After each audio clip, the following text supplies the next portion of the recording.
ที่เขารวยเขาก็จะซื้อไปใส่ ใช่ แต่ที่ได้มาตอนหลังมันเล็กนะเห็นปะ อืม ตอนนั้นคนอื่นแบบเห็นเมียเยอะๆเขาบอกว่ามันสวยขนาดนี้แล้วถ้าเป็นของจริงก็แพงนี่เขาทำขึ้นมาว่า เราทำขึ้นมาเป็นเรซินนี่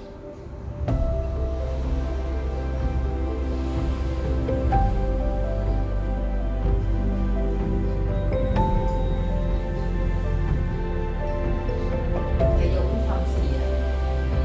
มันก็เป็นยกจริงนะแต่ไม่ทำสี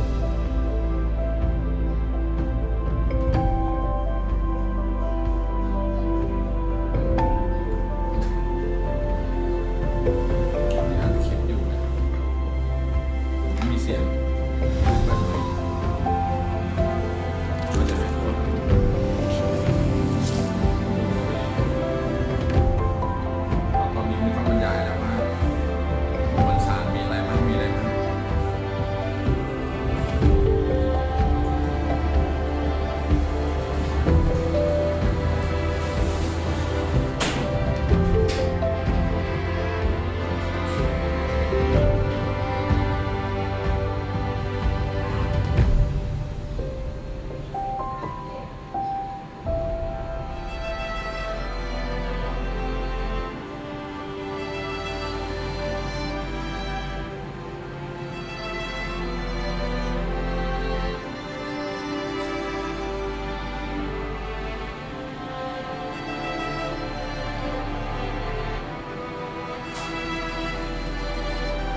แบบเป็นหีบๆเนี้ยมันถามเลย นี่เป็นหีบๆเลยเหรอที่มันมี ไปเจอมันเนี่ยหีบเนี่ยผักในหีบเล็กๆแยกหีบ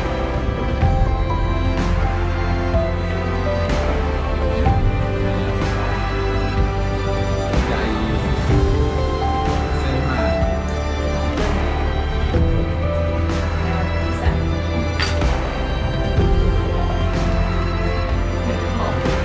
เออ เนี่ยให้มา แต่ เนาะ เขาให้มานะไม่ใช่แบบหน้าด้านของ หน้าด้าน เนี่ย เราก็มีให้เขาไป ไม่ได้ของ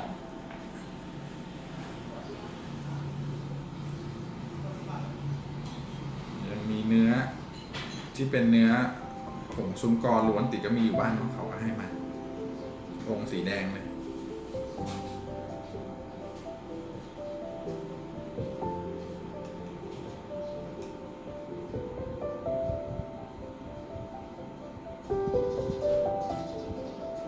เป็นชาเขาว่าไม่ให้กินชาอะไรนี่ไม่ได้เหรอ